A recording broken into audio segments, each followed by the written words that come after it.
केंद्र शासनानं शेतकऱ्यांच्या संदर्भातले शेतीमालाच्या संदर्भातले 3 अध्यादेश काढले। संसदेमध्ये त्यावर चर्चा होऊन ते अध्यादेश मंजूर पण झालेले आहेत आणि त्यावरती एक विचित्र पद्धतीनं असा गदारोळ देशभर माजवण्यात येत आहे।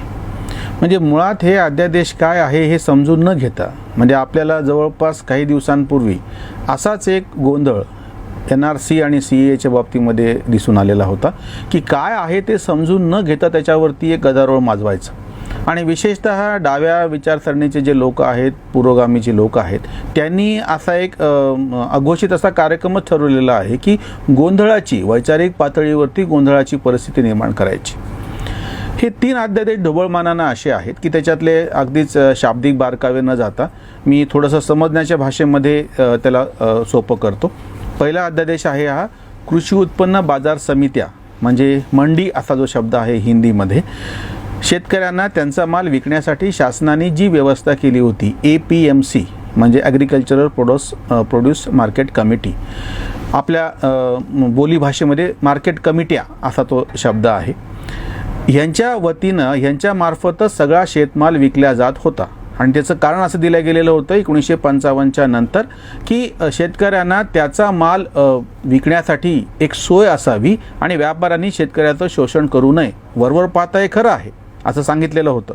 प्रत्यक्षामध्ये ह्या कृषी उत्पन्न बाजार समित्या ह्या शेतकऱ्यांच्या लुटीचे अड्डे बनलेल्या होत्या, राजकारणाचे अड्डे बनलेल्या होत्या आणि आज तागायत कधीही APMC कृषी उत्पन्न बाजार समितीतून मिळालेला जो भाव आहे तो भाव त्या काळात त्या धान्याला आंतरराष्ट्रीय पातळीवरती जो भाव होता त्याच्यापेक्षा नेहमीच कमी राहिलेला आहे। म्हणजे हे आता हे आकडेवारीतून पण सिद्ध झालेलं आहे। त्यामुळे हा जो पहिला अध्यादेश आहे तो APMC म्हणजे ह्या ज्या मंड्या आहेत, मार्केट कमिट्या आहेत, कृषी उत्पन्न बाजार समित्या आहेत, ह्यांच्याशिवाय शेतकऱ्यांना त्यांचा शेतमाल बाहेर विकण्याची परवानगी देतो। ह्या बरखास्त केलेल्या नाही आहेत। चळवळीत तर खरं तर अशी मागणी समोर आली होती की ह्या बरखास्तच करा। जसं ज्या पद्धतीनं जिल्हा परिषदची जी शाळा आहे ती अजून चालूच आहे, मग खाजगी शाळेला परवानगी जशी आपण देतो त्याच पद्धतीने खाजगी व्यापाऱ्यांना परवानगी दिलेली आहे किंवा खाजगी व्यापाऱ्यांना असं न म्हणता शेतकऱ्याला त्याचा माल कुठेही विकायची म्हणजे शेतकरी सरळ एखाद्या ग्राहकाकडे आपला माल अधिकृतरित्या नेऊ शकतो। हा पहिला अध्यादेश आहे आणि ह्याच्या बाबतीतला गैरसमज जो वारंवार पुढे केला जातो की ह्याच्यामुळे शेतकऱ्याचं शोषण होईल, व्यापारी त्याला लुटतील वगैरे वगैरे। आता त्याचा आपण पुढे नंतर खुलासा करू। दुसरा जो अध्यादेश आहे की कॉन्ट्रॅक्ट फार्मिंग म्हणजे कराराची शेती। म्हणजे कसं की आज मी शेतामध्ये काहीतरी पेरलेलं आहे, अजून उगवणूक झाली नाही किंवा मला पेरायचं आहे, अशा वेळी एखादा व्यापारी येऊन जर किंवा कुठलाही एखादा माणूस येऊन जर करार करत असेल की तुझ्या शेतामध्ये जे काही तयार होणार आहे ते मी सगळ्याच्या सगळं पूर्णपणे खरेदी करायला तयार आहे, ह्याला म्हणायचं कॉन्ट्रॅक्ट फार्मिंग। याच्यामध्ये जमिनीची मालकी गेलेली नाही। तसंच ह्या कराराच्या बाबतीमध्ये त्या जो करार केलेला आहे त्या काळापुरतं आणि त्या पिकापुरता तो करार आहे, त्या शेतकऱ्याच्या त्या शेतामध्ये दुसरं जर काही उत्पन्न झालेलं असेल ज्याचा करार केलेला नाही तो उत्पादन त्याला विकणं म्हणजे ही काही त्याची आवश्यक नाही, मजबुरी नाही। म्हणजे कॉन्ट्रॅक्ट फार्मिंगमध्ये प्रत्यक्ष शेतजमिनीच्या मालकीच्या बाबतीत काही सांगितलेलं नाही आहे। हा एक करार आहे जो तयार करतो आहे त्याच्यामध्ये शेतकऱ्यामध्ये आणि ज्याला ते खरेदी करायचं आहे अशा एका व्यापाऱ्यामध्ये। तिसरा जो सगळ्यात महत्त्वाचा अध्यादेश आहे तो आहे इसेन्शियल कमोडिटी ॲक्ट। खरं तर ह्याच्या नावातच असे गोंधळ केलेला आहे। आपल्याकडं मराठीमध्ये त्याचं भाषांतर करत असताना जीवनावश्यक वस्तू कायदा। आता कोणालाही एवढं कळतं की इसेन्शियलचं भाषांतर काय होईल, आवश्यक वस्तू कायदा असं होईल, पण जीवनावश्यक केल्या गेल्यामुळे एक बौद्धिक भ्रम असा तयार झाला। जीवनावश्यक वस्तू कायद्यामधून शेतमालाला वगळण्याची एक महत्त्वाची अशी आता योजना ह्या तिसऱ्या अध्यादेशामध्ये आलेली आहे। हा कशामुळे आवश्यक होता तर जीवनावश्यकच्या नावाखाली शेतमालाची अडवणूक केली जाते। शेतमालाची साठवणूक जेव्हा करायची असते तेव्हा अडचणी येतात, व्यापाऱ्यांवरती बंधनं येतात। इतकंच नाही, या शेतमालाचे भाव हे पाडण्याच्या बाबतीमध्ये एक कारवाई केली जाते। म्हणजे जसं भाव चढले तर त्याच्या निर्यात बंदी लावून, जसं आता कांद्याला झालेलं आहे, निर्यात बंदी लावायची की भाव त्याचे कोसळतात किंवा एखाद्या गोष्टीचे भाव वाढले असतील तर बाहेरून त्याच पद्धतीचा शेतमाल आयात करायचा, हे डाळीच्या बाबतीत घडलेलं आहे जेणेकरून तिचे भाव पडले पाहिजेत। हे सगळं इसेन्शियल कमोडिटी ॲक्ट आवश्यक वस्तू कायदा ह्याच्यामध्ये बरेच अन्नधान्य घातले गेलेले असल्यामुळे येत होतं। आता ह्याचा सगळा विचार केल्याच्या नंतर विरोधकांचे जे मुद्दे आहेत किंवा जे कोणी विरोध करणारे आहेत ते हे समजून घेत नाहीत. शेतकरी चळवळीनं वारंवार असं सांगितलं होतं की शेतकऱ्याला बाजाराचं स्वातंत्र्य पाहिजे. म्हणजे APMC तुम्ही जर बरखास्त करणार असाल तर त्याची एकाधिकारशाही संपवा, इतरांना परवानगी द्या. दुसरी गोष्ट म्हणजे अन्याय करणारे समजा मोजकेच लोक, म्हणजे जर मोजक्याच व्यापाऱ्यांना परवानगी दिली तर तो पण अन्याय करतो. म्हणजे तुमच्याकडे एखाद्या ह्याच्यामध्ये जसं बटाट्याच्या बाबतीमध्ये असं घडू शकतं की समजा बटाट्यापासून चिप्स तयार करण्याची परवानगी फक्त लेज नावाच्याच एका कंपनीला, लेज कुरकुरे जे आपण खातो नेहमी, तर ते शेतकऱ्यांवरती अन्याय करणार कारण की त्यांची मोनोपॉली झाली. पण त्याच्याऐवजी ह्या बटाट्याचे वेफर्स तयार करण्यासाठी वेगवेगळ्या कंपन्या, वेगवेगळे लोक, छोटे मोठे उद्योग जर तयार असतील तर ते परस्पर शेतकऱ्याशी करार करतील. असे करार आपल्याकडे 10 वर्षापूर्वी सांगली भागामध्ये झालेले आहेत. म्हणजे वर्षभरातले भाव किती कमी जास्त असो, आम्ही विशिष्ट पद्धतीनं तुझ्या शेतातून तयार होणारा बटाटा खरेदी करू. दुसरी महत्त्वाची गोष्ट म्हणजे शेतकरी जेव्हा या ठराविक असल्या मंड्यांमध्ये, म्हणजे ही घोषणा अशी दिली गेली होती की किसान बचाव मंडी बचाव, म्हणजे किसान शेतकऱ्यांना वाचवण्यासाठी मंडी कशासाठी वाचवायची. एक तर असं भयानक प्रकार समोर आलेला आहे की जेव्हा शेतकऱ्याचा 100 रुपयाचा माल खरेदी केला जातो त्याच्यातून 8 रुपयाची कटोती, म्हणजे मापाई, तोलाई, स्वच्छता, असंख्य गोष्टी, म्हणजे हमाल मापाडी संघटना यांच्या दबावामुळे 100 रुपयाच्या शेतमालाला 92 रुपये त्या शेतकऱ्याच्या हातात पडायचे, 8 रुपये अधिकृतरित्या. भ्रष्टाचार काय झाला तो वेगळा.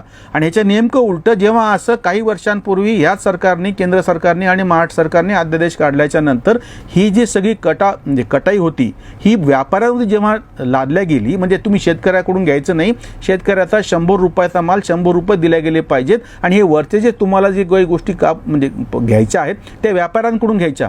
या सगळ्या हमाल मापाडी संघटनावाल्यांच्या नेत्यांनी त्यांनी व्यापाऱ्यांशी कॉम्प्रोमाइज तडजोड करून 2% समाधान मानलं.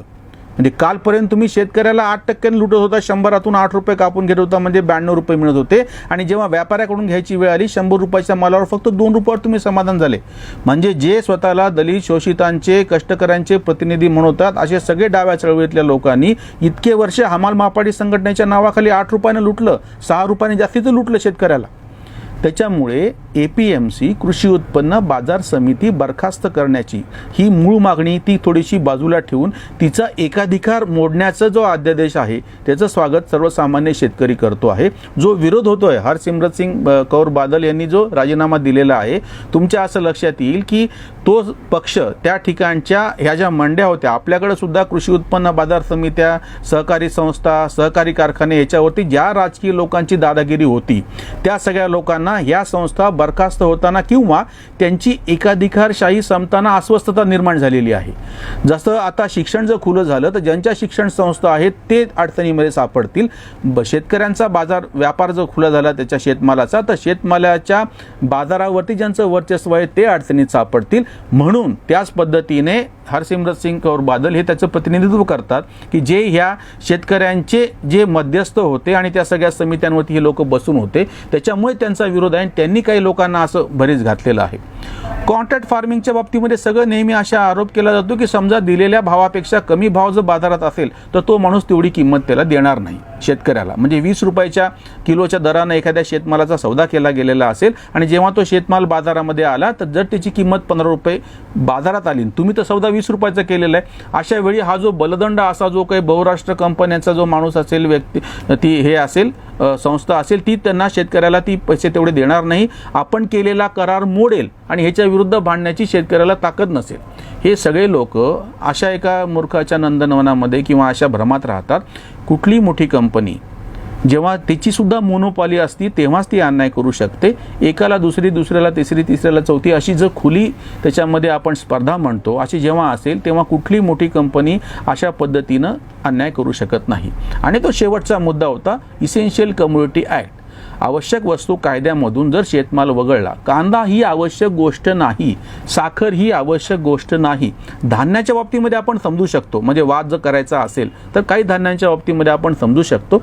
त्याच्यातही आता खरं तर असा मुद्दा समोर आलेला आहे की जे काही तुम्हाला गरिबांना धान्य द्यायचं आहे तर त्याचं धान्य प्रत्यक्ष न देता तितकी रक्कम त्यांच्या खात्यामध्ये जमा करा, पण तुम्ही हे पूर्णपणे ही जी रेशनिंग व्यवस्था आहे त्याच्यामुळे जीवनावश्यक वस्तू असं शब्द देऊन तुम्ही आणलेला जो कायदा आहे म्हणजे आवश्यक वस्तू कायदा, हा सगळी गोष्ट जर पूर्णपणे याच्यातून शेतमाल बाहेर राहिला तर शेतमालाच्या विक्रीसाठी एक संपूर्ण भारतामध्ये तुम्ही एक कर रचना जेव्हा ठेवता, संपूर्ण भारत ही एक बाजारपेठ असते. एखादा मोबाईल विकण्यासाठी तुम्हाला काही बंधनं नसतात, त्याच पद्धतीनं एखादी मोटरसायकल विकण्यासाठी बंधन नसतात, त्याच पद्धतीनं इतर औद्योगिक उत्पादने विकण्यासाठी बंधनं नसतात. तर मग शेती उत्पादने विकण्यासाठी बंधने कशामुळे?